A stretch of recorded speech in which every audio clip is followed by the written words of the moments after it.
Let me introduce our guest tonight.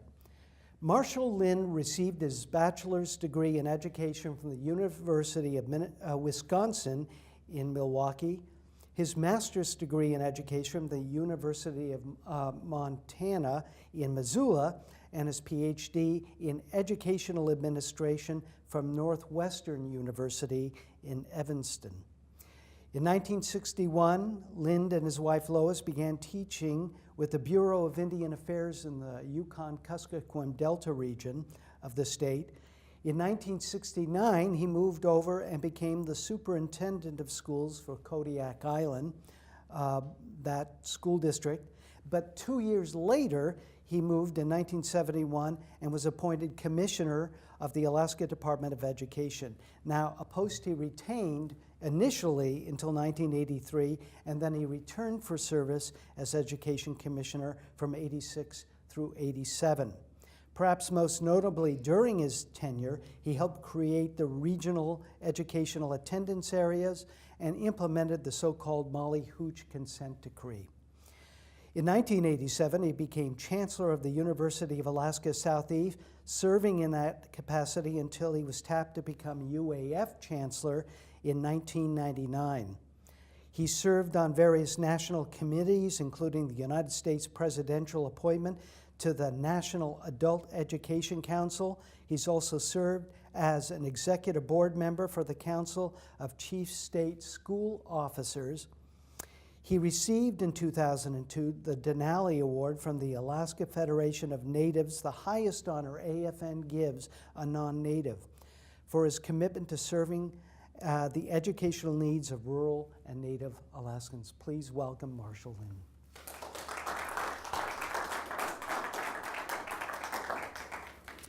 So, Marshall, and again, I say this every week, if you have trouble hearing, we have some microphones for the auditorium.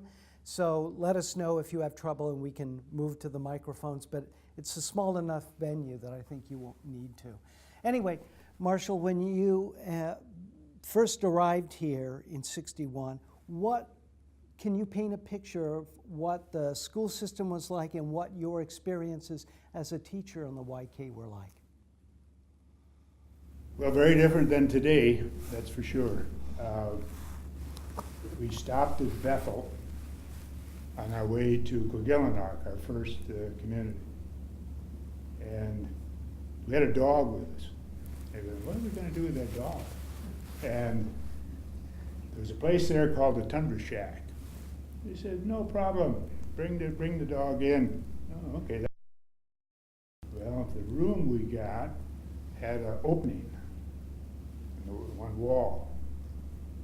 And that opening in the wall looked right into the adjacent restroom.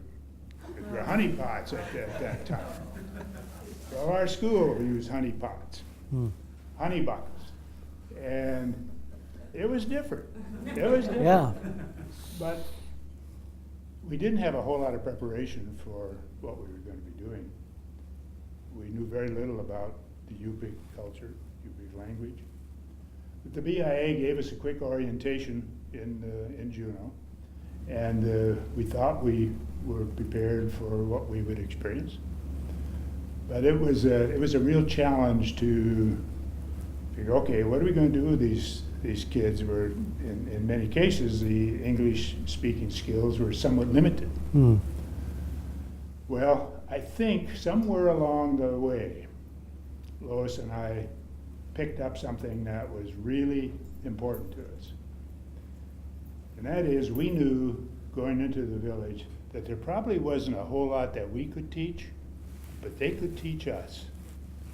And both of us were very receptive to learning from the local people. And that helped us tremendously. They would teach us words. They would teach us something about their culture. They would teach us their subsistence living. Take me hunting, kind enough to give me the first shot at a seal when we were seal hunting. It was a great experience, and we tried to incorporate that into what we taught, and we enjoyed it immensely. I don't think we were there more than 2 months when we decided this is it. Huh. You know, the BIA at that time said, if you come up and sign up for 2 years, we'll pay your way back. That didn't even occur to us. Huh. We were not interested in that. We made up our minds that we were going to stay. And why? People. I mean, there's just something about it that convinced us this is where we wanted to be. And as I've said many times, any success that I've had in any other job, I trace directly back to what Lois and I experienced in the village. We were taught things. We learned about communication. And we learned respect for people with differences. And I can't put a price tag on it. And it was great. We really enjoyed the teaching. We moved from Kodiak to Good News Bay. We spent time in Good News Bay. We loved it there. And the final year of our Bureau of Indian Affairs experience, we moved to Monarch. The Bureau schools were well funded. They were able to bring in some very good teachers. They supported the schools to the best they could, but there was nothing at that point in time that allowed for the decision-making to be done at the local level. Decision-making to run the Bureau of Indian Schools was remote, a long way remote, either Juneau or Washington, D.C. So that kind of told us that, hey, if you ever get a chance, see what you can do to bring the local decision-making closer to the people that are directly affected. There were no advisory boards. There were no advisory committees. There was no regional or local decision-making. So that was something we wanted to do something about if we ever had a chance. And as things worked out, we did. You sure did. Long answer to your Yeah. question, but Well, I can't help but asking, since Emonic was one of the villages you taught at, did you know Molly Hooch when she was? Lois had her as a student.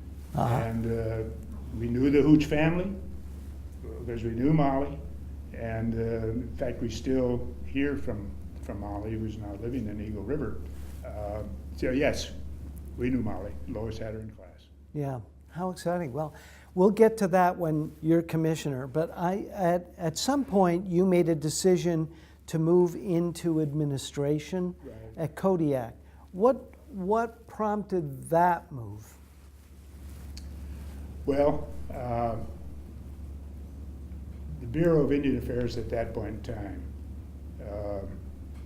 in the early 60s, were looking for different models of how they could have more involvement with their Bethel office and the communities. So the year we were in a Monarch, the head of the education specialist that was located in Bethel thought he would try a new model of administration and organizational structure. And he came up with a model where the schools at Kodiak, Monarch, Alakanuk, Mountain Village, and just the beginning of the school at Sheldon's Point would all be kind of supervised, if you will, by one person, rather than try to have all of the supervision happen out of Bethel. So he created this little area of supervision. He asked me if I would take on that responsibility. And I agreed, and I liked it. And I decided at that point that I would like to pursue something about the administration of schools. So that's what we did, and that's what I did. And but that triggered it, quite frankly, and I was interested in it. I also liked the administrative role. I had a bit of that. I was a ROTC graduate, got a commission in the Army infantry. So to serve my obligation, I got heavily involved with the 2nd Scout Battalion. And again, that was a really, really good learning experience.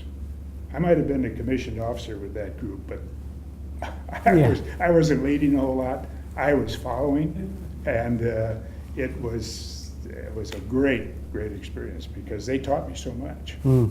And again, it was a kind of an administrative thing, a leadership thing that I enjoyed. So I pursued that as a career.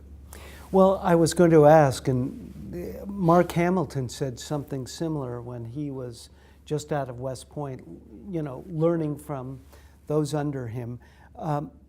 Was there a model? Was there a mentor for you on that leadership? Or did you have an example of someone you said, that's a really good leader, I'm going to try to aim that way? I didn't have a particular individual at that point regarding a model for leadership. I observed in my program at Northwestern some people that impressed me very much with their leadership skills, and I tried to pick up some of the things that I observed from that program and some of the professors there, the dean, and some other experiences I had at Northwestern. But I have to say one thing that's related. Frequently people say, why did you ever decide to be a teacher? And I want to give credit to Lois's dad. Lois's father was a teacher in Wisconsin where we grew up. And I used to spend quite a bit of time with him because I was trying to spend a lot of time with her. And he was a great teacher. And he spent a lot of time telling me the benefits of being a teacher. And I listened to that, and it helped me make up my mind what I wanted to do. Because like a lot of young people, I wasn't sure which direction I wanted to go. I was really key on, well, maybe this military thing. That's why I was really gung-ho about the whole ROTC experience. Maybe that would be a direction. I'll tell you, listening to him and then doing student teaching in downtown Milwaukee in some of the poverty areas convinced me that that's the field I want to go in. So, anyway. And I think often of teachers as being the role models that can ignite the spark. That's the, you know, we'll talk a little bit about remote and distance education here a bit, but those moments, I think, when teaching really ignites a young mind is so amazing, and it's really one of the most rewarding things you can do. It is, and as a coincidence, today we were having breakfast, came out of having breakfast, and we ran into one of our former students, and in talking to him, he paid a compliment, and just our brief discussion, and this is, I think, what really makes the difference. He said, people remember the two of you for the work you did in the villages because you came to the villages with the idea of learning from us. Rather than having all the answers, you came seeking information. There's a big difference. Sure is. And I think that was well, we were lucky that we had that attitude. And the challenges in turning people on, seeing this happen with students. Not too many years ago, I received a thank you from somebody that was in our first village, Kotzebue. For a number of years, Kotzebue did not have a school. So the kids could not go to school because the Bureau had not completed the building. So when Lois and I went there, we had a number of kids that were 16, 17 years old, and they were in the 7th grade or 8th grade. And what do you do? I mean, there's got to be a better way to get, because these are talented young people. And so we figured out a way to combine a number of years. This was not in the BIA manual as to how to teach in rural Alaska, but we came up with stuff to move these kids on and get them off to, at that point, Mount Edgecombe. And a couple of them, great success story. These guys worked hard, these students worked hard to to get ready for admission to Mount Edgecombe, and they got admission. They combined 3 years of work into one. They could do it. They did it. And not too many years ago, a little thank you note came back from one of those students who's now living in Bethel, thanking us for what we had done for him to get him out into high school. That's what teaching's all about. Yeah. Yeah, it was great. Well, we've got a high sign here that we may have to resort to these, so why don't I hand you that one, and I'll take this one here. But that was a perfect segue for the next question, which is about moving over and becoming Commissioner of Education. So it wasn't but 2 years later, like 71, that you move over there and take on that, and it's a big job. Talk to me about how that moved, and what was the state of education that you found in 1971? Well, in 1971, there was a statewide organization called the State Operated Schools. And all of these schools that were not run by the Bureau of Indian Affairs or a local municipality or a borough, as in the case of the North Star Borough or other boroughs, they were run by a statewide organization. Wainwright had a separate school district. It's a part of that statewide operation. They had their own superintendent, their own teachers. They were not part of the Fairbanks Borough. Eielson, same thing. Kodiak Naval Base, same thing. Elmendorf, Richardson, Fort Greely. Well, that didn't make a whole lot of sense as we looked at it. The Bureau at that point in time was still operating 20 to 30 day schools. Mount Edgecombe was in the process of being phased out by the Bureau. So I came into the position in '71 with that kind of array of organizational pattern. And the fact that at the high school level, too many of these kids were still having to be sent away. So we figured we've got to see what we can do for the organization and the secondary programs. And at that point, we didn't have the money, '71. But we knew that at some future date, the money would be coming because of the North Slope, the sale and so forth. We knew that first $900 million that came into the state. There were lots of ideas as to how that could be used. But anyway, there was this mix of school districts, federal, state, and local. So there were some organizational issues that needed to be addressed. So the board and the governor were in agreement that we needed to do some things. And when I took the job, I didn't have a real clear idea what the commissioner did. I was happy being superintendent. And I was asked if I would consider applying for the commissioner position. In those days, it was a job where you were selected by the State Board of Education with the approval of the governor. You were not picked by the governor and then get the board's concurrence. That's subsequently happened, but in the earlier days, it was the board's decision, then they would get the concurrence of the governor. So anyway, when I was asked to consider it, Lois and I talked to her, I said, we're happy here in Kodiak doing the superintendent's job. We like Kodiak. And I really didn't know what the commissioner did. But I said, okay, I'll take a look at it, and went for an interview, got kind of intrigued, saw where maybe I could do something based on the experience I'd had. So applied or agreed to pursue it. And one thing led to another, and 12 years went by, just like that. Nobody has stayed that long in a position. I probably should have left a lot earlier than that. And then I left, and then got called to come back.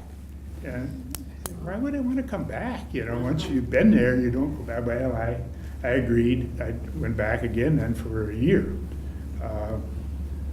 As a result, I got to work with Governor Egan, both terms of Governor Hannon, first 6 months of Governor Sheffield, last 6 months of Governor Sheffield and the first 6 months of Governor Cooper. I talk about an education. I got it. Yeah. I got it, and enjoyed every one of working with each of them. Well, when you talk about that,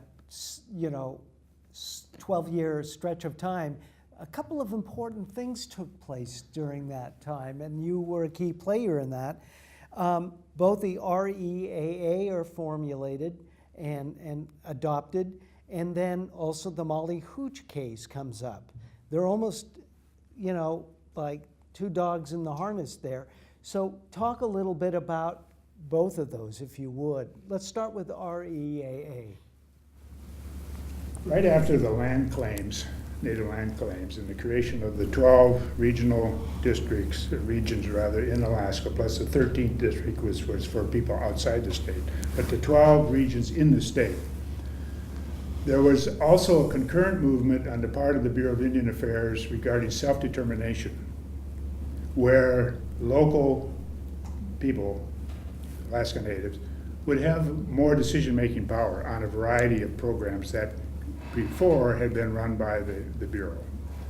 So it was a perfect opening to deal with, okay, let's look at how we can get the Bureau of Indian Affairs out of the education business. Not that they were bad, but the Constitution says public education is a state responsibility. How long are we going to let the federal government continue to provide education for Alaska citizens? My feeling was, get the federal government out. They should be state and local responsibilities. So there was interest on the part of the legislature to create regional districts, very similar to the lines of the regional corporation, with the idea that eventually the people living in those regions could choose to make a borough, could elect to have a borough. So some of that has happened, the first of which was the Northwest Arctic Borough. Mm. And there have been others that have followed those same school district boundaries. We also knew that this would be a major undertaking to try to bring about 21 new school districts within a year's time.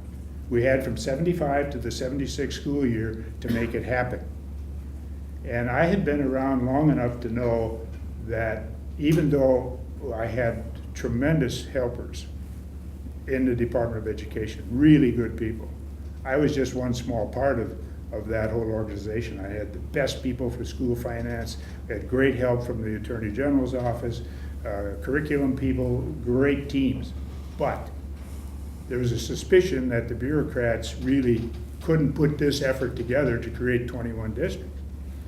So one of my better moments, I thought, I need to find a couple of people from the Alaska Native community that could really be helpful. So I knew a couple of them and called one of them, first one being Byron Malott, who was in Yakutat at the time. He had been in state government, but he was living in Yakutat. The second was Roger Lang. He was an Alaska Native from Southeast Alaska living in Sitka. I said, you two guys have been very involved in education. You definitely have some ideas. Could you put this structure together and help us create the districts? Don't have much time. They thought about it for a couple of days, called me back and said, yes, we'll do it. A couple of conditions. One, keep the bureaucrats out of the way. Okay, I'll do my best to do that. And second, don't be nickel and diming us as we put this together, because it's going to take some money effort to get the various people from around the state to do it. And we're talking about people like Sidney Huntington from Galena, who was on the Galena City School District. He became a part of that team. There were others from around the state who really knew what it was like to operate schools in rural Alaska. Galena had been a city district for some time, and there were a number of others. So they put this whole thing together. And all I did was kind of keep the others under control and the best I could, and use them where their expertise was needed. They did it. A year later, those schools were off and running. People said, oh, how can you possibly do that? They can't handle that because they've not done this before. I said, don't worry about it. They're smart. They're going to figure it out. And they did. And I think if you went back and looked at the records, there were probably fewer audit exceptions in the early years of those REAs than we'd had in city and borough districts during that same period of time. These people knew what they were doing. They wanted this. They wanted the regional control, and they got it. And a number of the people who served in those regional positions as board members later became either assembly members, legislators, other positions. They had the experience through the REAs. And it's worked. We had some reluctance right here in Fairbanks, I have to tell you. There was not a lot of eagerness on the part of some people on the board at that point in time to bring in Wainwright and Eielson. Those are military schools. Who's going to pay for that? We tried to explain there's a way that the federal government will pay through Public Law 874 and other provisions, and we'll set this up in a way that they will become a part of the Fairbanks North Star Borough School Districts. Those programs will be enriched. Your program will be enriched. These people live here. They're part of your community. Why don't you want them in your borough school district? And we, to some extent, we ran into the same thing in Isles with Elmendorf and Richardson. Probably not quite as much as we did here, but people got thinking about it. Oh yeah, we'll make it work. A lot of people in Fairbanks probably don't realize that those schools were separate with their own superintendents. And as I said earlier, that whole model didn't make any sense. They needed to be integrated into the community just as the military families are integrated into Fairbanks or Anchorage.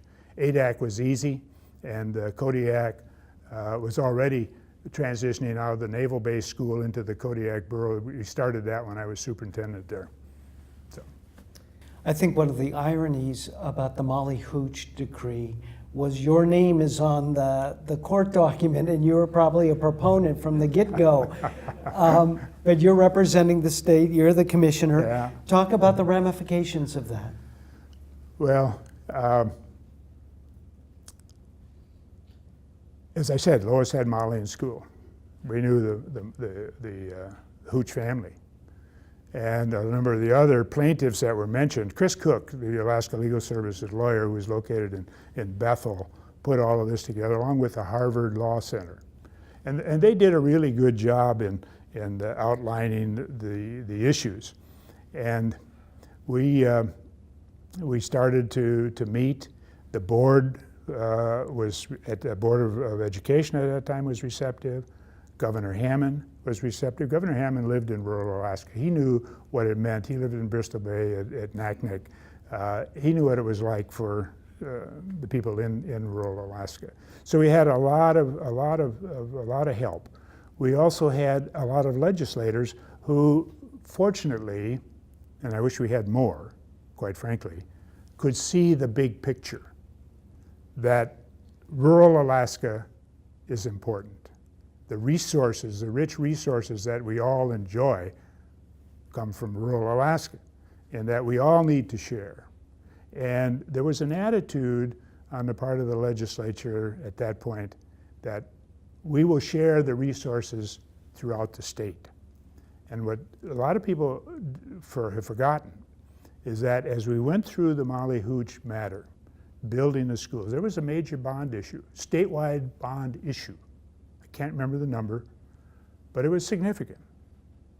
It was passed overwhelmingly on a statewide basis. People at that point in time realized that something better should take place for those rural kids. And of course, I was a firm believer in it because Lois and I both saw kids get on a plane the end of August, say goodbye to their family, return in May. That's a long time. As you think about your own kids, 14, 15, 16 years old, saying, I'm leaving, I'll see you the end of May or 1st of June. It was pretty tough. Now, things were very different then than they are now. There have been a number of issues that have surfaced, and perhaps it is time, in fact it is time, to look at some adjustments in the model. And there are efforts underway now where shorter residential programs for some of these kids are happening in a few of the regional locations so that they can broaden their curriculum offerings. And you know, that makes a lot of sense. But to go back to the old model, strictly of residential or boarding home, I hope we don't see that, because there were some bad experiences with that. But a modification of some kind, it could happen. But the fact of the matter is, rural education is expensive. I don't care how you slice it, it's going to cost money. And when we're tight on money, it's an easy thing to look at something that's very expensive and to say we can't afford that anymore. It would be nice if more people would say we probably are going to have to figure out a way to generate more revenue so we can continue to support all residents of the state on a pretty equal basis. Sometimes that's hard to get across because sometimes it means taxes. I don't want to get into that, but anyway. Well, I want to talk about, in 1987, you entered the University of Alaska system after your stint as Education Commissioner. And in 1987 is about the time when the economy sort of imploded. And it was not, I'm guessing, the most advantageous time to become a chancellor. No, it had. I see Jeannie laughing, but she was there. She remembers, and Paul and a number of others, Ray, and so forth, who were with the university at that time, and a number of other people here. It was a challenging time. The board had just gone through major restructuring. Dr. O'Dowd and the regents really had some difficult meetings, trying to figure out how they're going to do this. And they came up with a plan to consolidate what had been the community colleges into the four-year institutions. And that was not an easy decision, as you probably know. And I was selected as chancellor by Dr. O'Dowd, and one of my first assignments was to go to Ketchikan to see if I could talk to the people of Ketchikan who'd brought a suit against the regents for the restructuring. Ketchikan was very proud of their community college. They had supported it with local contributions for years, as did a number of other places, and they didn't like this restructuring thing. So that was one of my first assignments. Fortunately, I had worked with people in Ketchikan, to the school district and others, and we managed to work that out. But it was tough, and the restructuring did result in reducing a lot of positions, administrative positions. I don't know what the final number is in terms of how much we saved, but it was, in my view, it was the right decision at that time. There were a number of people who didn't agree with it, and they tried to have a statewide initiative passed to recreate the community college system. That didn't pass, and we stuck with the organization that the board had come up with. And I think it was the right decision, and I've been supportive of it ever since. And that's how I got into it. And morale at UAS was very, very low, because what had happened with the restructuring, UAS lost the fisheries program, came to Fairbanks. A few years later, I thought it was a good idea when I moved here. But anyway, they lost the fisheries program. They lost the vocational education program. The business program was in jeopardy. There was talk that they were going to lose the public administration program, and faculty and staff there were pretty devastated by the whole thing. So a lot of the early time there was to build morale, and as was the case throughout the state with the restructuring in '87, Ketchikan didn't trust Juneau, and Sitka didn't trust Juneau. And they wanted to hang on to their own identity. They didn't like this merger idea. And I know that's the case with some of the others, but those were two very, very vocal communities that said, we don't like this structure. Juneau gets everything. We don't get anything down here. We don't like this. And it took a while for that to come about, where we became one university. Same thing with Anchorage and Fairbanks. Well, one of the aspects that you touch on here is the far-flung nature of higher education across the state, and we'll get that a little bit more when we talk about your time at UAF. But one of the things that UAS was known for was distance delivery and teleeducation. You guys kind of, were innovative in that regard, weren't you? Well, we had to be, but the credit really goes to Sitka. The Sitka campus, because they were very small, they were known as Islands Community College at the time, was very innovative. They had a couple of very innovative directors, and they saw the potential for distance delivery out of the Sitka campus. They were serving much of Southeast Alaska out of the Sitka campus.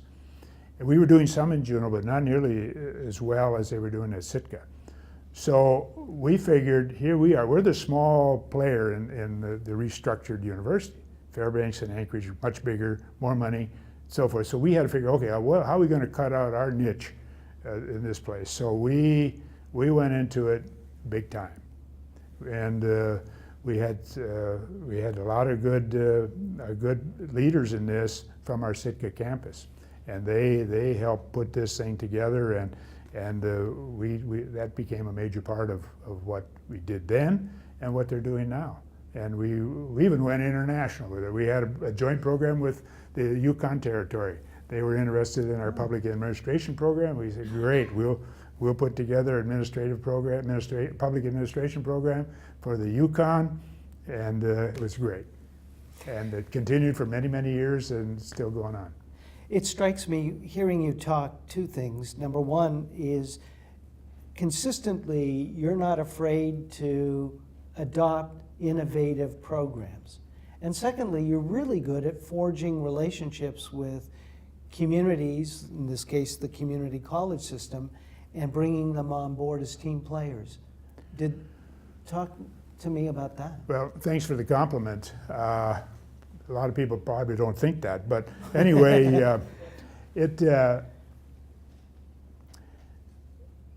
I learned a long time ago that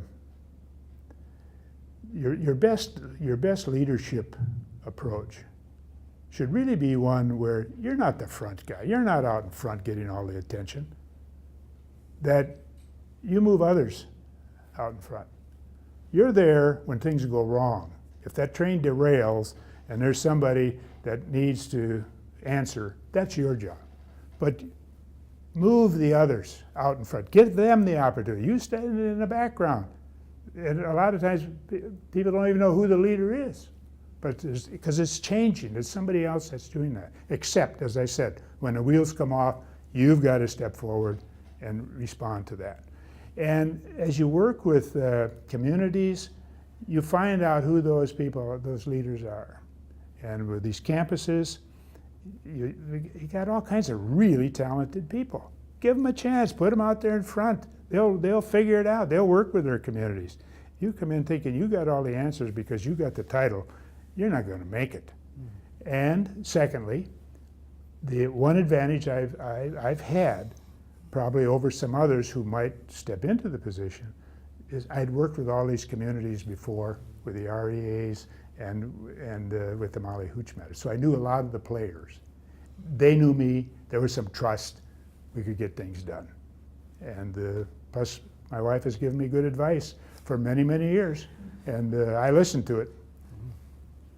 Very sage advice. Very sage, Make note of that. Oh, well, it wasn't just a compliment because it sets up what I'm going to observe next, because obviously President Hamilton thought you were pretty good at this too when he asked you to come here at UAF.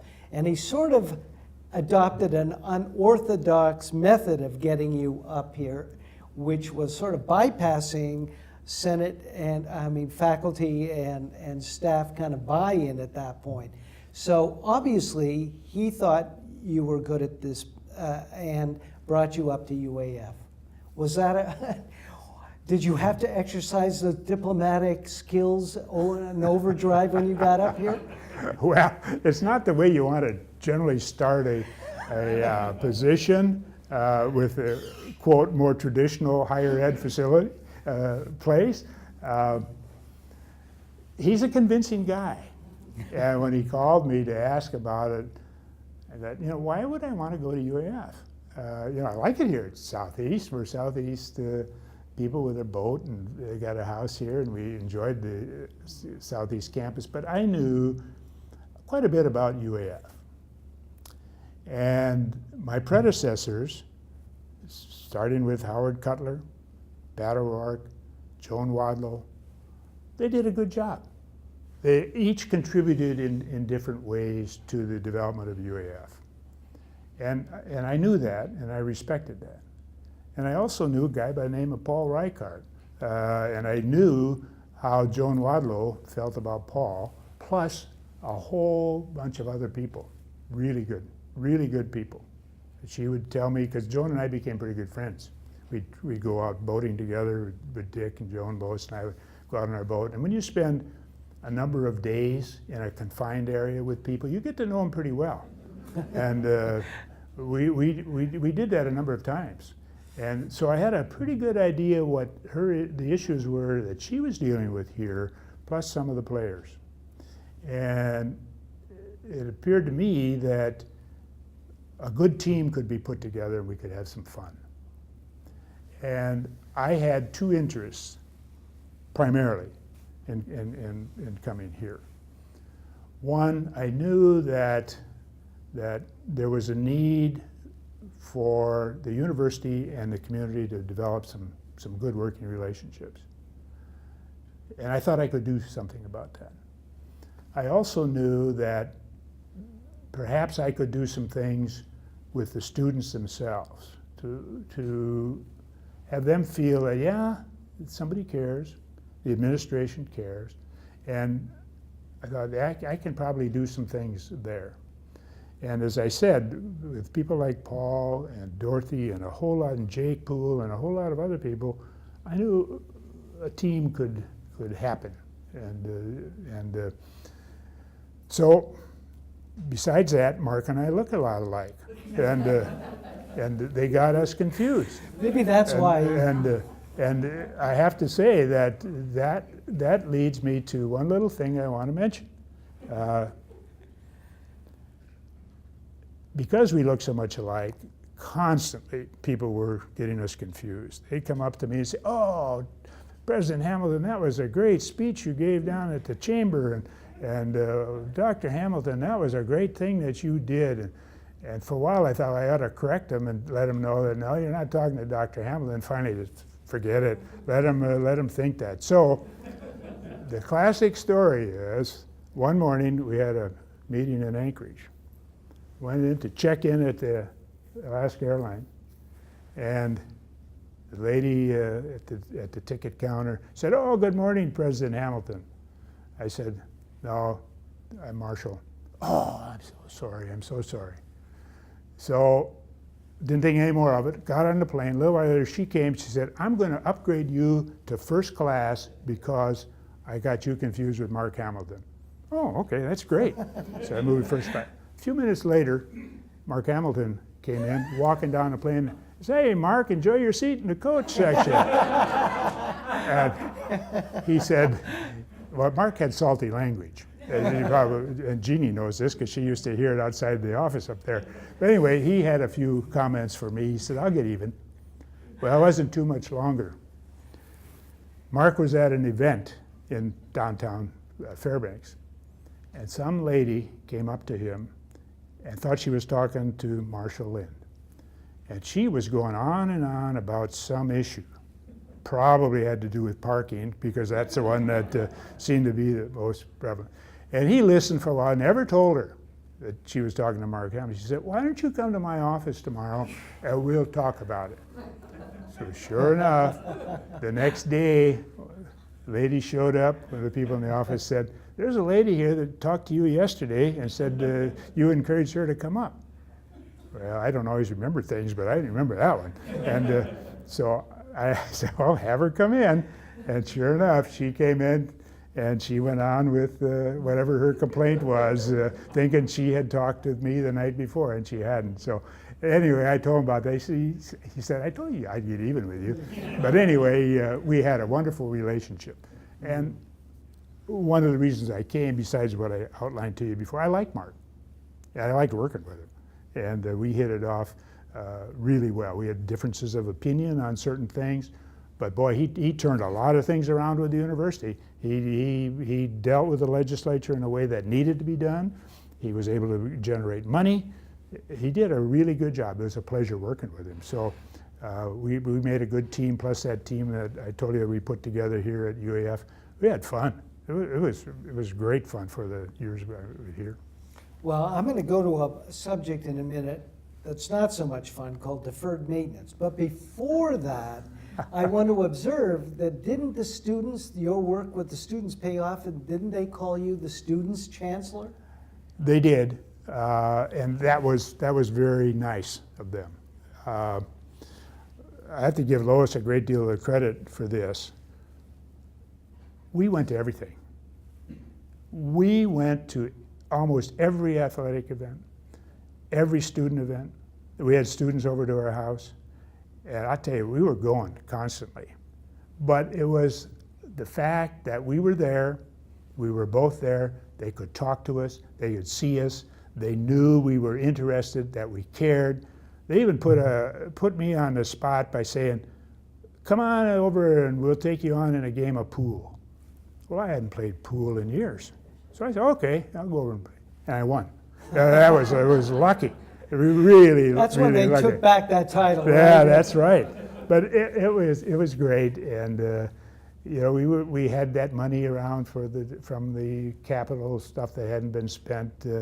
So we reactivated the bowling alleys. You know, things like that really made a difference to students, and that was a nice recognition. I really appreciated that. But Lois deserves a great deal of credit for this, because she was entertaining these students at our house with different things, you know, one time after another. And a classic example of that was a faculty member, very well-liked faculty member, we think the world of, wanted to have his students. It was a special group, their final program. There's a special name for it. It escapes me right now. But he wanted to have a dinner for him. Well, he planned a dinner and kind of forgot to tell Lois about it until there wasn't a whole lot of lead time. And so she managed to put that together in a short period of time. But those were the things that made the difference. Mm. And it's Deferred maintenance. I skirted that. Yeah, that's such a happy... That's a loser. You never catch up. You're never going to catch up. There's not the money anywhere close to it. And this campus has a lot of deferred maintenance. As I've said many times, one of the biggest fears I had while I was here was that the power plant would quit in the winter. And I think every chancellor who's been here for many, many years, that was their big fear. And I'm glad to see now that is being addressed. That's a key. But I mean, we've got so many buildings here on this campus that just need the money. I don't know where that money's going to come from. There's no way that we're going to see the kind of appropriation that's needed for all of the university buildings. It's not only here on the Fairbanks campus, but you got them all over the state. We've got some down in southeast Alaska that are also in need. It's big. Money is what it takes, and this is not a cheap state to run an institution. As you know, the weather is tough. Not as cold in southeast, but I'll tell you, the driving rain and constant humidity can really raise heck with a lot of things. And here, of course, I don't have to tell you, it's not something that any chancellor really likes to have to deal with. It's there, you've got to do it. So what we're going to see is closing of buildings. There's no other choice. And it's closing buildings, selling buildings. They're doing that down in southeast now, trying to make their budget meet. They've got some buildings that they've already sold one to a bank building down there. They got another one that's going to be sold. Not a good thing, but those are the only choices we have.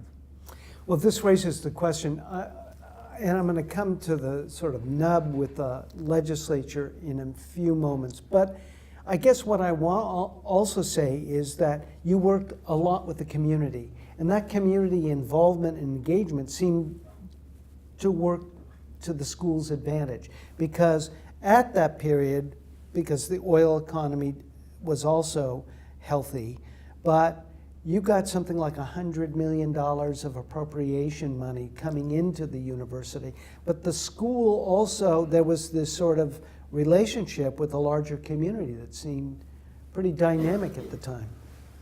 Well, I have to give credit to my predecessor for being instrumental in getting the money. She got a lot of that money before that money was here before I came, but it wasn't being utilized. They just hadn't been able to get geared up and to do it. And people like Kathleen Shedler, I can't say enough good about the work that she did in helping to lay out a plan, and we started renovating, and we started doing things that had been started, and we had a very good master planning committee. One of the people, Deb Horner here, was involved with the committee. John Craven, Rick Caulfield were involved with master planning, and we looked at a number of things and we made things happen. We did the Brooks Building, we remodeled the library, and we did a lot of stuff up here on the West Ridge. People didn't like that wavy road that's through here. Deb shaking her head, she was involved in that. And we had to redo the utilidor, and as a result it changed parking lots, and people were very set in their ways, and but we utilized that money very effectively. And the one little contribution that I like to talk about occasionally is the library, the Rasmussen Library. No windows on the one wall to the south. And I was looking out there with Paul McCarthy and Kathleen and probably Paul. I said, you know, why don't we try to put some windows in there? That place is dark. Oh yeah. Put some windows in, made a big difference. So little things like that. And the Brooks Building became a very special building for Alaska Native Studies, and just a whole lot of other things. And I want to give credit to where credit is due to Janice Poole for bringing up with Jake the fact that maybe the state courthouse, old state courthouse building, could be a nice place for a Tanana Valley campus, now the Community and Technical College Center. Great idea. Jake came to me after she counseled him and said, hey, Marshall, what do you think about picking up the courthouse building? Because the building we were in left a lot to be desired.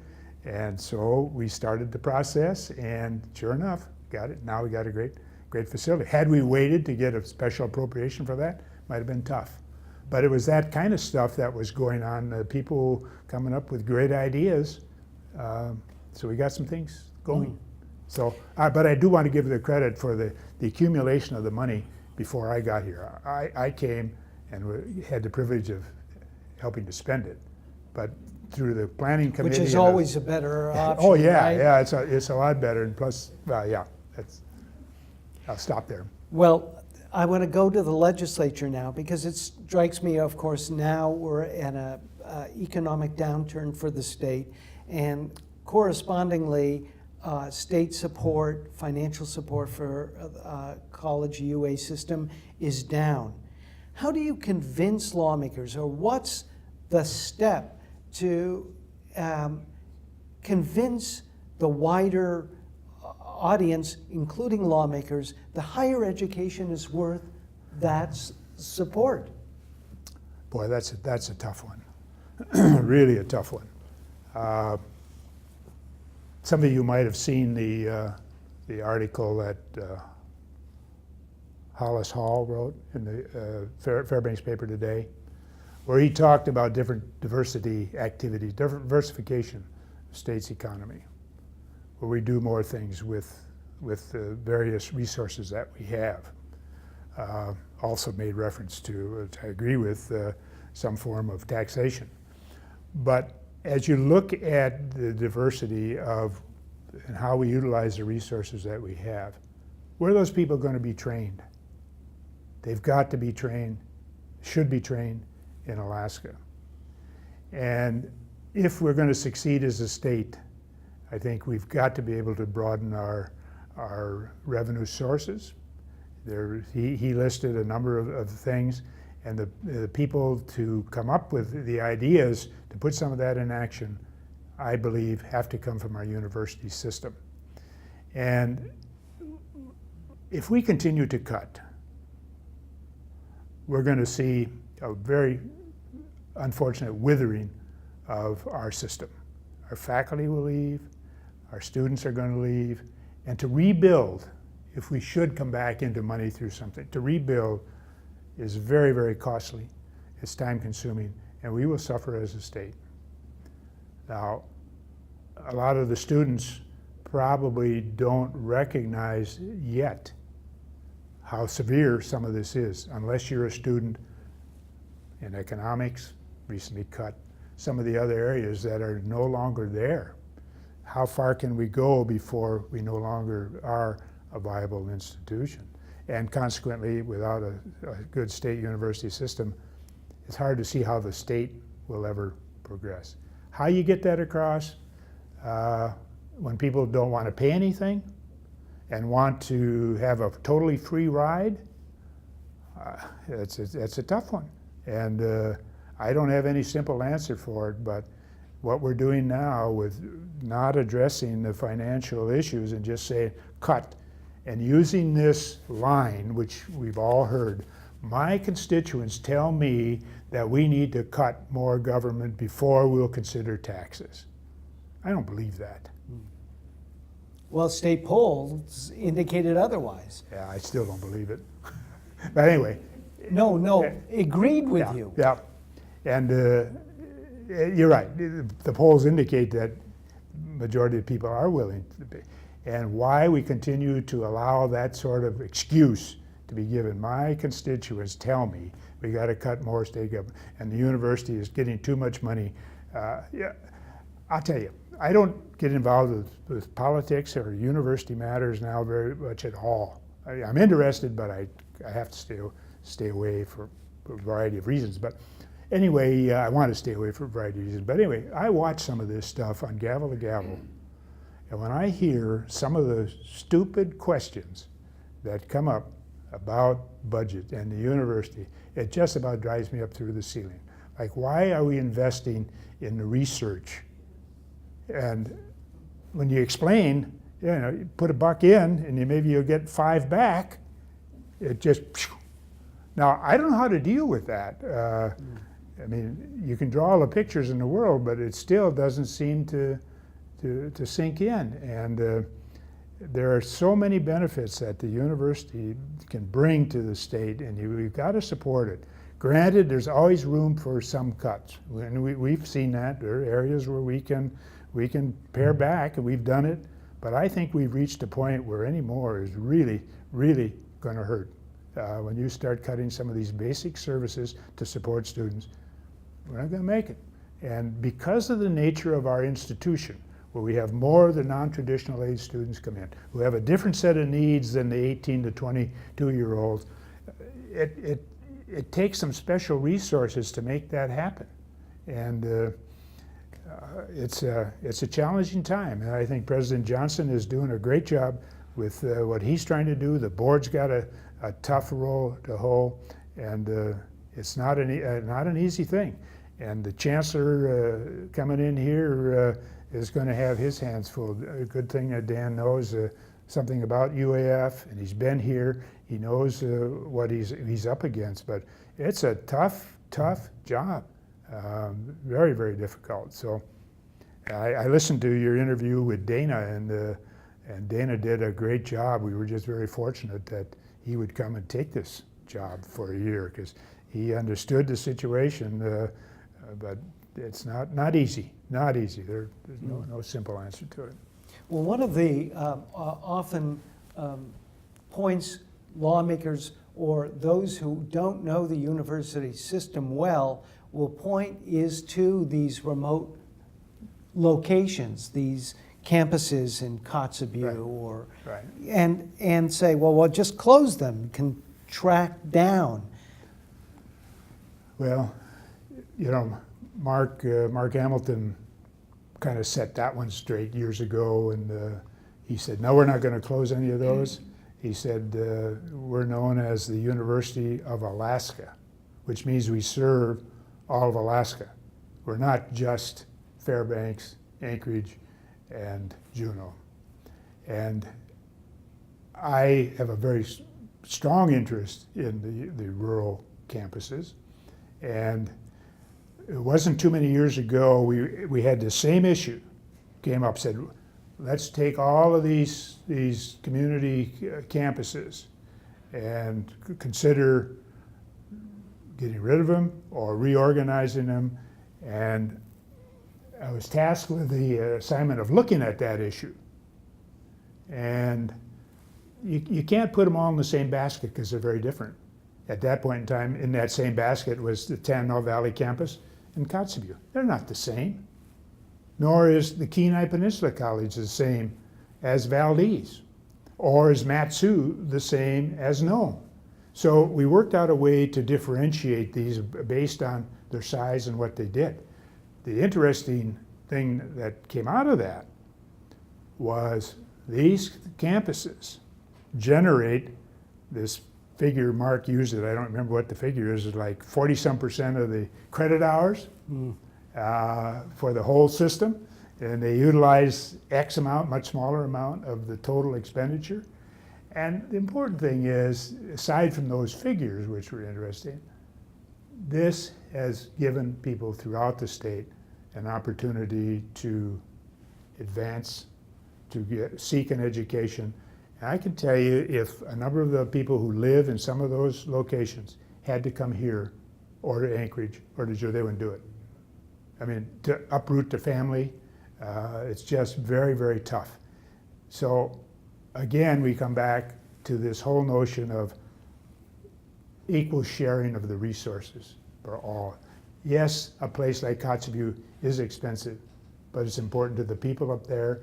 And over the years, we've tried to figure out ways for more distance delivery. So that's not cheap, and it's not necessarily the best, but there are some ways that we can economize. They're doing that. Again, we've got some very good leaders in these campuses. They're doing the very best they can. But the communities support them. The communities support them because it's an avenue to improve their lives.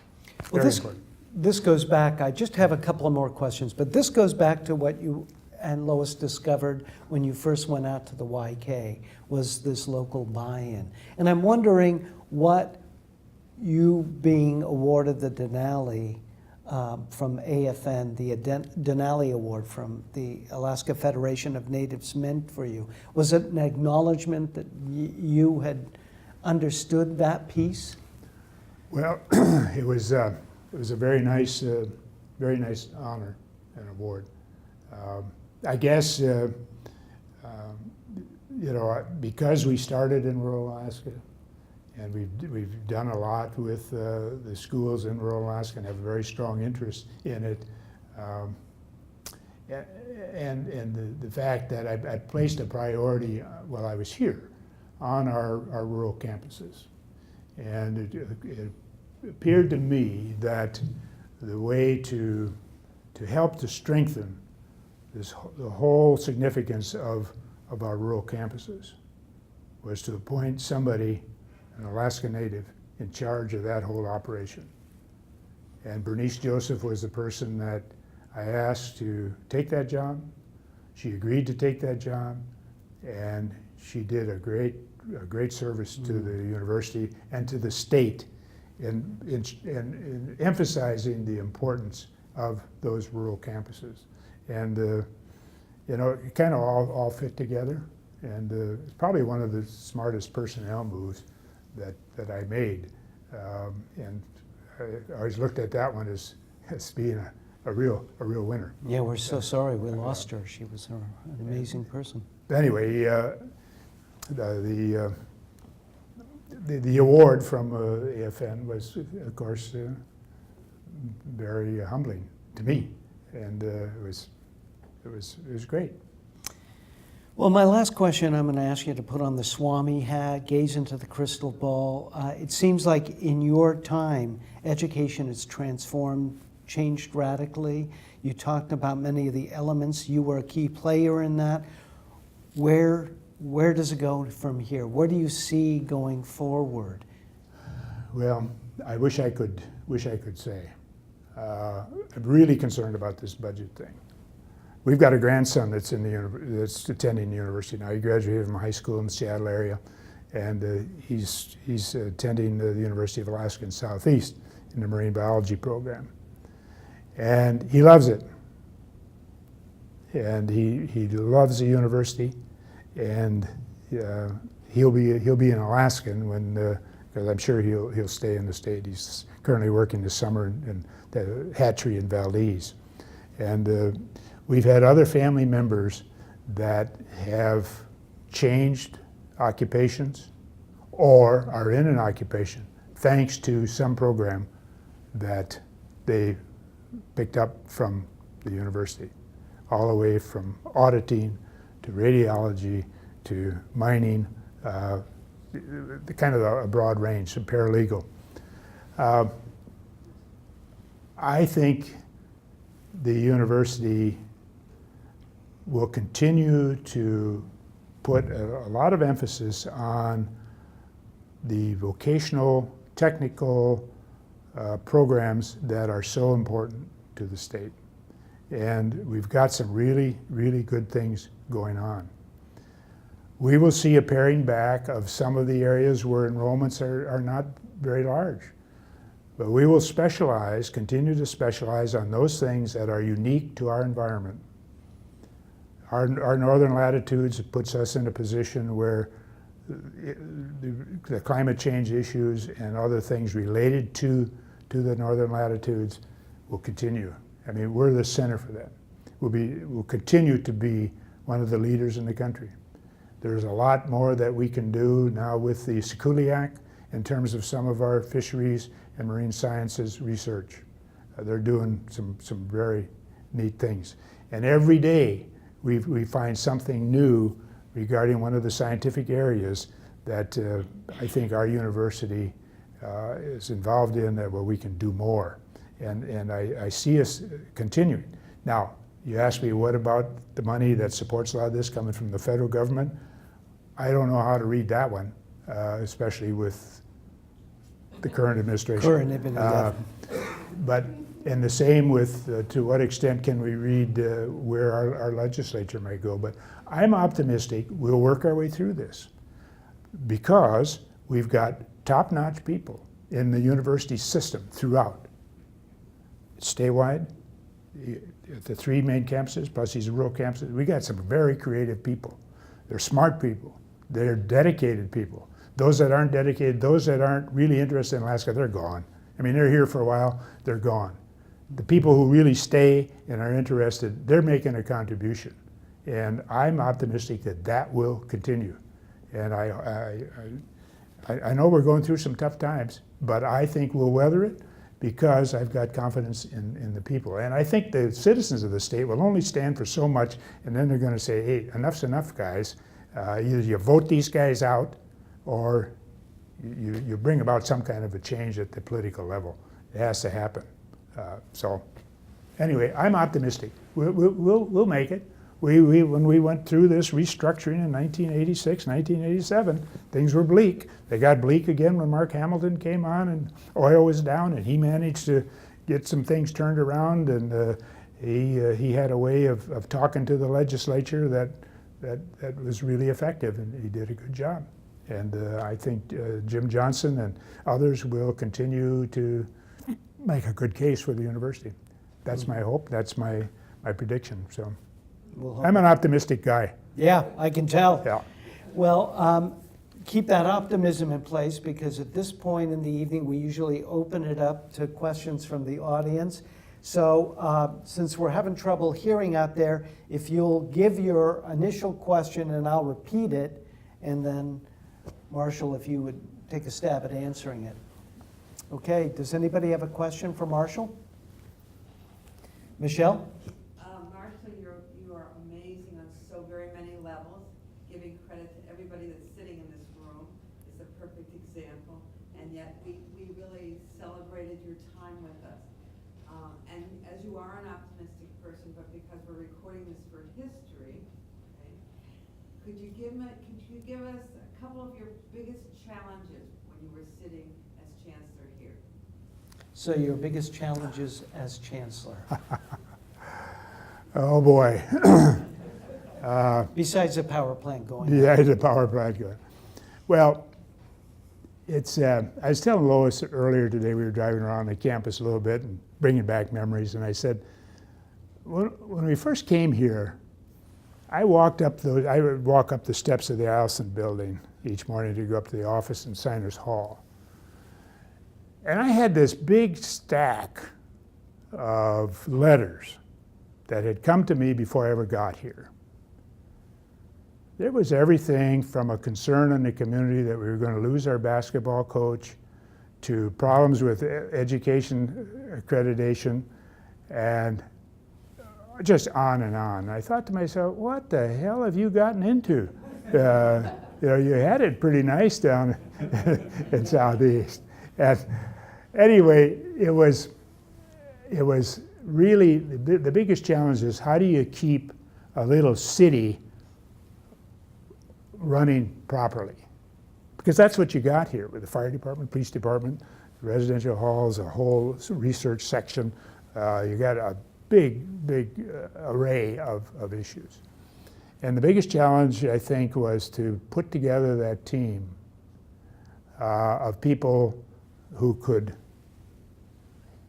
run all of this. I'm not an academician. I've never been an academician. Didn't want to be an academician. I've got a PhD, but that was not to be an academician.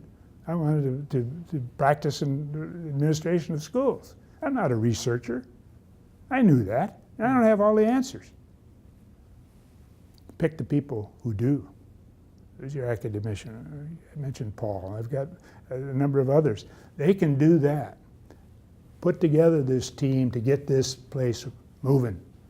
Get that morale built up, because we had gone through a period of time when the budgets were pretty low. People were upset. They were losing jobs and things weren't going well. And you don't turn that around overnight. So putting that team together, Michelle, and working to bring about a cohesive effort took some time. All of these other little things where people were complaining about this, complaining about that. My office is too small, my office is too cold. You know, come on. I don't have time to screw around with that stuff, but you have to listen and so forth. But we managed to work our way through that, and even the basketball situation at the time got squared away. And I might add, as a little plus, in the year 2002, we won the top of the world basketball tournament, beating all those Division I schools. So that whole basketball thing took the right direction, and it worked out well. And it happened to be the same coach. So anyway, it was fun. But those are some of the ideas of the challenges. Personnel issues, I mean, they never end. They never end. Every day there's some personnel issue. And it takes a lot of time, because you have to be fair, you've got to listen, and Paul and I would spend a lot of time trying to sort through some of these things. And when you get into evaluations and the decision on tenure granting, and so these are not easy decisions, but they're important, and you just have to devote the time to it. The maintenance thing here, as I said, that's ongoing, but we had a great maintenance department. They were excellent and good people, long-term people, and we worked our way through it. You just have to have confidence in people, that people want to do their job. And I tell everybody that I talk to, look, if you don't like your job, take a hike. It's for your own benefit, because there's nothing worse than having to spend all day in a job you don't like. It's not going to do you any good, and it's not going to do us any good. And I particularly tell that to anybody that's considering teaching. If you don't like that, the best thing you can do is move on, because the students know it, and it's not a good thing. Go do something else. The same thing applies here with faculty members. You don't like the students you're dealing with, you got to go do something else before you turn off too many others. I don't know. Any other questions? Carl? Well, I'm impressed that the kind of people we need in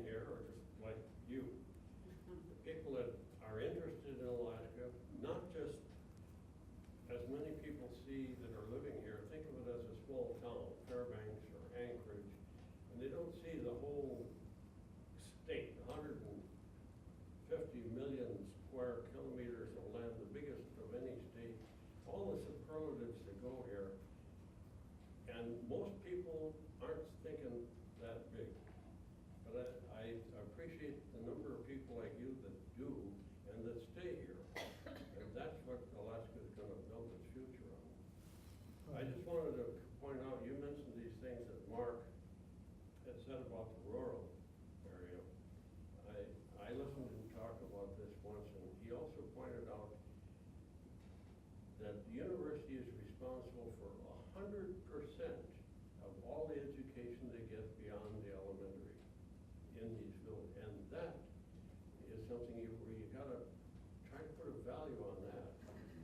And that's what contribution of higher education is to the state, is uplifting everyone that can't get to a big city to go to the normal school. So the value of higher education in rural communities and across the whole state. Well, thank you, Carl, for that, for those comments. You're absolutely right. The matter of the rural campuses, when you see what's happened to so many of those of the rural residents, who because of the availability of a program, have been able to take that first course, take that second course, pretty soon they're able to get the AA degree, and then they've got the confidence to be able to pursue a four-year degree. And then with that four-year degree, for many of the rural residents, the job opportunities are really pretty good. But if they never get that, they're really at a disadvantage. And as you said, having been around was really helpful. I mean, I was even around when Ron was doing things in Ketchikan, and years ago with the Indian education, right, Ron? And so that really paid off in doing some of the things that we were able to do. I remember those little things like that. I can't remember what day it is now, but I remember some of that, and it's really been fun to reminisce a bit. But as I look out there, I remember, yeah, he was in Ketchikan dealing with Indian education. Anyway. Yeah. You know, Marshall, when you were talking about being mistaken for Mark, remind me of one of our really fun times. It was in the days of glasnost and perestroika. And there was a Russian delegation that had come to UAF, including a member of the Duma, the Russian parliament or legislature. And whoever had arranged things for the welcoming line had you and Mark and me standing right there. And so this guy goes past the three of us, and he turns to his interpreter, you know, and is obviously asking some question. And the interpreter turns to us and says, he wants to know, what's the deal with bald guys with white beards?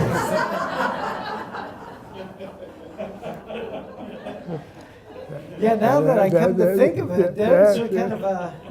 That's true.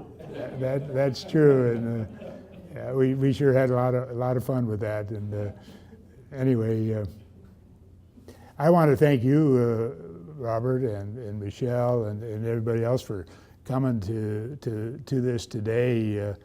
Lois and I have looked forward to coming up, and of course, you get me talking about some of these things. I don't get a chance to talk that much, and I try to visit with Lois on some of these things. She tells me to shut up. She's heard some of it before, and when I was working, of course, I used to have the opportunity to speak to different groups, and Ray knows this because I used to have a chance to speak with some of his students or with Carol's students about teaching, and it was always fun, and I could reminisce a bit about the good old days. But our time here in Fairbanks was one of the highlights of our professional career.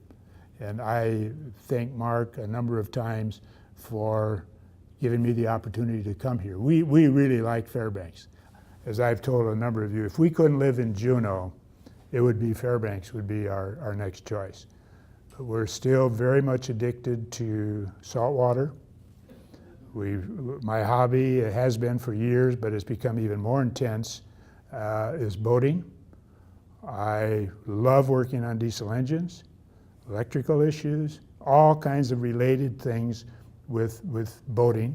And I keep adding boats. Now we have 3 instead of 1. So You have a fleet. I have a fleet, and nobody in their right mind should ever have more than 1, quite frankly.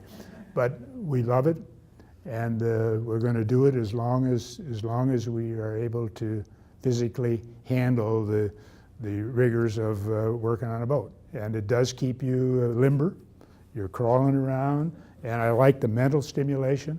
And I don't have to worry about somebody's office size. I don't have to worry about parking or any of that stuff. Nobody gives me any sass. I can go down there, work in that engine room. I'm as happy as can be.